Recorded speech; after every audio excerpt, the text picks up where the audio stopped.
Akkam jirtu hordoftoonni miidiyaa Abdii bin Aljaziiraa. Oduun keenya har'aa nama gaddisiisa akkuma taanuttan isin dhageessisa.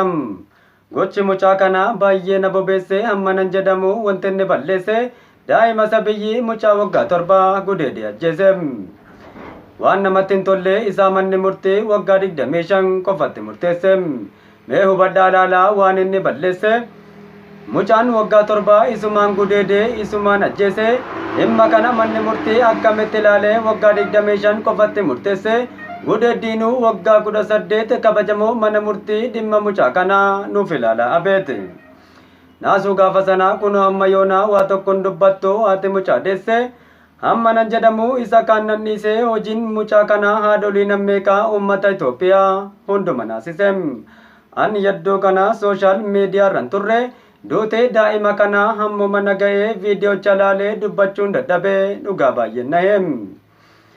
Waan an jedhuun qabu dubbachuudhaafis waan nama qaanessu qaamni ilaallatu bakka inni jirutti hatattamaan dafee du'atta murteessu.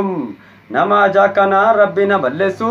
Viidiyoo kana namoonni argitan sheer koppii linkii gochuun qaama ilaallatu hundumaan nageessu. Taateen kun naannoo Amaaraati.